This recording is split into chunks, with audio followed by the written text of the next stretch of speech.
Awesome. Well, welcome back to another episode of the Wealth Building for Dummies podcast. My name is Kyle Demian, and I'm joined here with Renji Matthew. And today we're going to talk about how to help you stop struggling with money. And we're going to give you 5 different habits, 5 good money habits that you can start installing today to help you start taking control of your money to, building wealth and start you on the path to building wealth. So, Renji, good morning. How are you doing? Good. Can't complain. How about yourself? I'm doing well. Thanks for asking. Let's go ahead and start by give us your first habit that people should start implementing today to start being better with their money and their finances for us.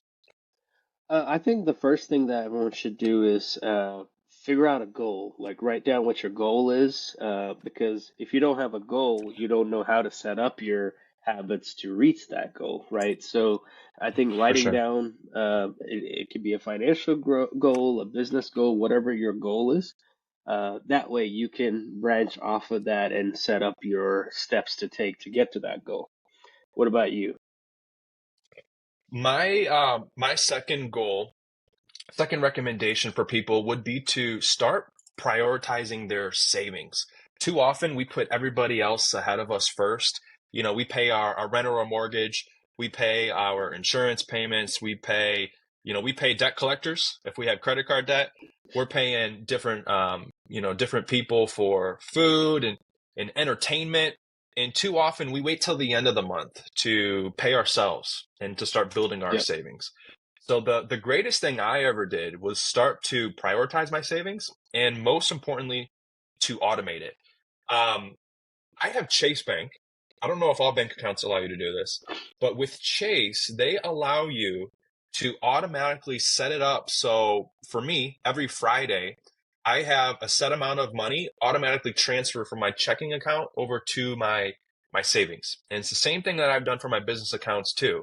Every time I get paid in my business accounts, it's automatically taking out 30% for taxes, and it's automatically doing an extra, 10% of savings for myself personally. And so if you guys could implement that into your personal lives, this would be a way for you to automate your savings for every time you get paid. And the traditional rule of thumb is like 10 to 20% of your income you should be saving for yourself, whether it's for a rainy day fund, for investments, for retirement planning. You decide how you want to save the money, but a good thing to aim for would be about 10 to 20% or so. Think about it like this. If you want to retire early, you better be saving at least 20% of your income now to help you achieve those goals. If you want to have a chance at retiring at, 65 to 70, you need to be saving at least 10% for investments and for your retirement. So instead of waiting and delaying, because I feel like, us Americans have a savings problem, the easiest way to do it is just to automate it, you know? Yeah, and I know you might be thinking it's like, wait, you want us to save 20%? I thought we were doing the passive route. Honestly, like this could be for anybody. Like Kyle said, Mhm. if you automate it, it could be a habit that you could get used to. And let's say you did and I think it's something that you could do with every bank account, Kyle, because we do the same thing. We have it. I Cool. have it doing once a month, but I also have something where I have a kids fund too and like a trips fund. That way we can do trips and stuff. So it takes out a certain amount every at the end of every month and puts it into that. But yeah, so um, and going back to that, if you could do the same thing, if you want to retire like a regular person by 60 or 65, put that into not only your savings but also putting it into a retirement account. But if you want to do the passive route, like we talk about, you could put this aside into your bank account or some of the accounts we've talked about in the past where it's secure, where you can take the money out of to invest into stuff. Which we're not going into that the conversation in this episode, but if that's something you guys want to talk about, reach out to us. I think the next thing to talk about, a little bit off of what I talked about in the beginning, you want to set short-term and long-term goals. So depending on what your main goal is, where you want to get to, you want to step by step, like shorter term goals. Because let's say your big goal is to make $1 million. Uh, if you don't break that down, it's like, okay, how much work do I have to do in 6 months? How much work do I have to do in 3 months? How much work do I have to do in 1 month and each week or each day? Stuff like that. If you don't break it down into small goals like that, those big goals are going to seem impossible to reach and it can overwhelm you.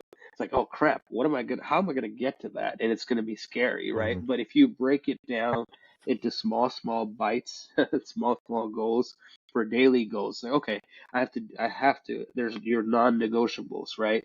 You have to set aside non-negotiables. Okay, I'm going to reach out to this many people today, and I'm not going to do anything until I do those. Set aside those non-negotiable goals to get through each day, each week, each month. And if you do that, your long-term goals are going to be a lot easier to reach. You want to add anything to that, Kyle? Yeah, as you were talking about that, I started thinking about like video games, that I used to play as a kid, where your ultimate goal is to maybe beat the beat the game, right? But along the way, you have certain either missions or like objectives.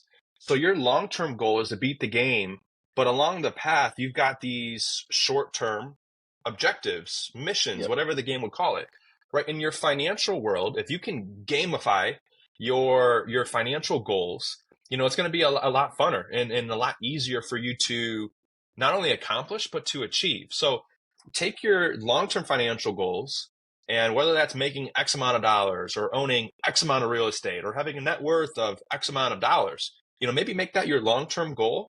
But then, yeah, what are some short term objectives or missions or goals that you can set to help you get along the path to achieving your long term financial goals, right? Yep. So that's talking about setting goals, which is important. Another thing I think about and relate it to is if I'm going to go travel across the country, um, which I've done, I couldn't have done it without a map, right? It's very, very hard to travel anywhere and drive anywhere without a map, especially for me, because I tend to be directionally challenged, I'll say. I think I am But too. yeah, but same thing, right? You're going to have an end destination. You set a goal and then you use a map to help you get there. Same exact thing with the financial world. You should set an end destination, set your map, and then go out on your path to achieve the goal, right? Yep. Our third good money habit that you can implement would be impulse spending and to watch it. I like to think of it as like the 24-hour rule. And I'll be honest, it's not something I always abide by. We're humans, right? We all need to get better at these things, especially as we're talking about it too. But this would be for like the things that you don't necessarily need, but that you want. And I like to call it the 24-hour rule. And before you make any purchase, especially if it's a large purchase, give yourself 24 hours. Take yourself out of that environment, whether it's, in a store or maybe it's you're at home, scrolling through Amazon or whatever. Before you make any large purchase, give yourself 24 hours to reflect on the purchase, think about it. Do you really want it? Are you really going to use it? Is it really worth the money? And then purchase it 24 hours later, because too often we can get caught up in the trap of impulse spending. And I know we all do it. It's a hard habit to break, but implement the habit of the 24-hour rule where you take a step back and analyze, should I purchase this or should I not? And then to kind of go along with that, if you can't buy it in cash, you can't afford it, don't put it on credit. And if you can't buy it twice, don't buy it because you can't afford it. And keeping some of these things in mind, like we said at the beginning, are going to be some actionable ways to help you stop struggling with your money, right? And to start building good habits when it comes to your money, Yep. right? Renji, anything you want to add for that one, or do you want to take us into number 4 for us? Yeah, I want to clarify when he said if you can't buy or don't use credit. We're not saying not to use credit. We're saying if you don't have the cash to spend, let's say you want to buy something that's worth $1,000, but you don't have that in your bank account, using your credit's going to cause you more problems later because you don't have the cash to pay that credit off. But if you have the cash, using the credit and paying the credit off to build your credit is great. But yeah, so you whatever you're going to go spend money on, if you don't have that money, and because I got into trouble doing this when I was younger. When I went off to college and I lived on my own and everything, I got a credit card. I was like, oh, swipe, swipe, sign. Like it was fun. It was like you didn't have the worry of I'm taking money out and giving it to someone, because like we talked about in a previous episode, it's out of sight, so it's not hurting you emotionally because you're not actually handing someone cash.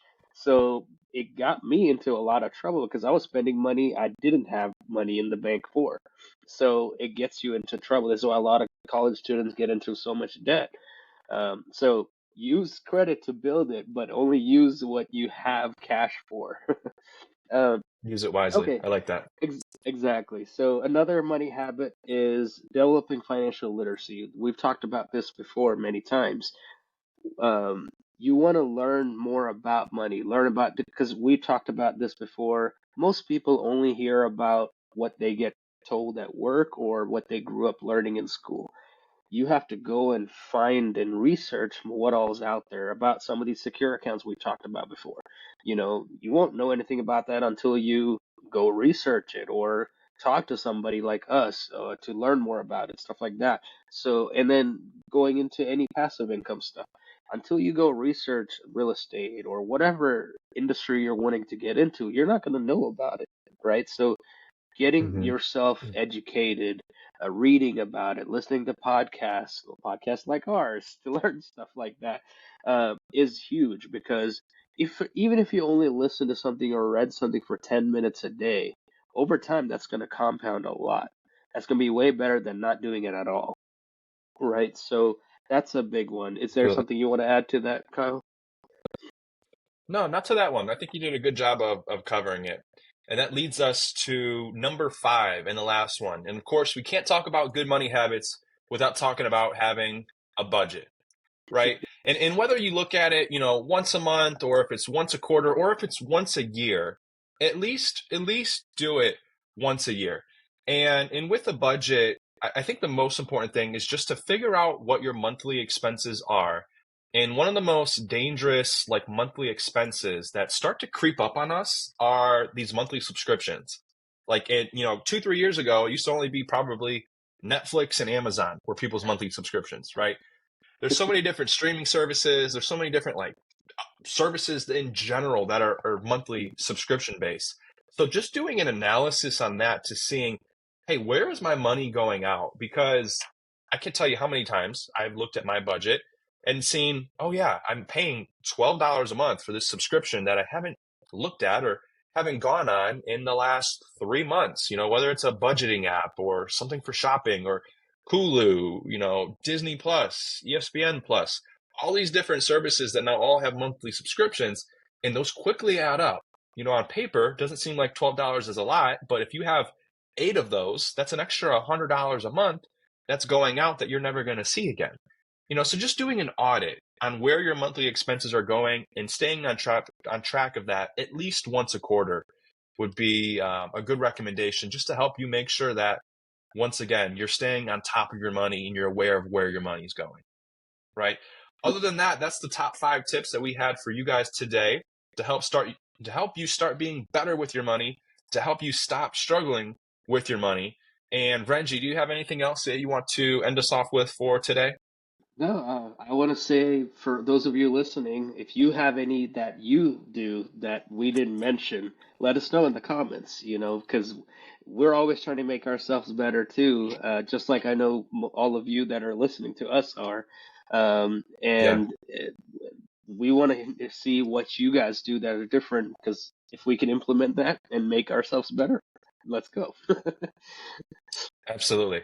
I love that. Yeah, in the comments below, drop your top money habits that you implement if we didn't cover today. We would love to hear from you guys and drop any questions that you have below as well. We're here to help, and a lot of our podcasts are going to start coming from user-based questions and, starting to bring on guests to provide more value to you guys about how to build wealth, right? How to build it tax-free or, maybe tax efficiently and just other ideas that we're not taught about. And we're not taught about money in schools. So it's up to us and it's up to you to go out and learn for yourself. Just like we said with one of our top tips, starting to build a financial literacy, right? So thank you guys for tuning in to another episode of the Wealth Building for Dummies show. My name was Kyle Demian. This was Renji Matthew. Be sure to follow us on TikTok and or Instagram to keep up with our other daily content that we're posting. And be sure to like and subscribe to our YouTube channel. That lets us know that we're doing a good job and should keep producing these videos. So as always, thank you guys for tuning in. And until next time, we'll see you guys later.